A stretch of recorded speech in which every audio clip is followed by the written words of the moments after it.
চলুন আজ একটা দারুণ ইংরেজি শব্দ শেখা যাক। শব্দটা হলো অমনিসেন্ট।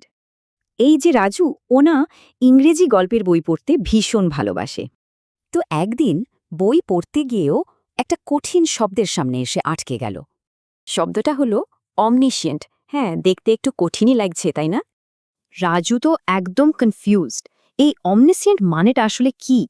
চলুন রাজুকে একটু হেল্প করা যাক। অমনিসেন্ট মানে হলো সহজ কথায় যে সবকিছু জানি। ব্যাপারটা আরও সহজ হয়ে যাবে যদি আমরা শব্দটাকে ভাঙি। যেমন অমনির মানে হলো সব, আর সায়েন্ট অংশটা এসেছে জ্ঞান থেকে।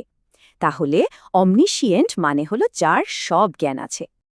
এর মানে তো বোঝা গেল, কিন্তু এটা ব্যবহার হয় কোথায় চলুন দেখি। যেমন একজন সিইওকে অমনিশিয়েন্ট বলা যেতে পারে যিনি কিনা মার্কেট কখন বদলাবে তা আগে থেকেই বলে দেন। আবার দেখুন, আজকালকার টেকনোলজিকেও প্রায় অমনিশিয়েন্ট বলা যায়, কারণ এটা আমাদের পছন্দ অপছন্দ সবই জানে। আর গল্পের বইতে লেখক তো অমনিশিয়েন্ট হনই, কারণ তিনি সব চরিত্রের মনের খবর রাখেন। আর ঠিক এই পয়েন্টটা শোনার পরেই রাজুর মাথায় ব্যাপারটা ঢুকে গেল।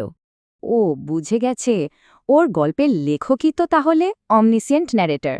কারণ লেখক তো জানেন গল্পের ভেতরে কে কি ভাবছে বা কি ফিল করছে। তাহলে অমনিসিয়েন্ট শব্দটা আমরা শিখে গেলাম। চলুন একবারে কুইক একটা রিক্যাপ হয়ে যাক।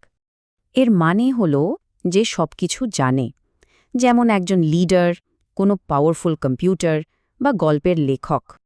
এবার আপনারা ভাবুন তো, আমাদের চারপাশে আর কি কি আছে যাকে অমনিশিয়েন্ট বলা চলে?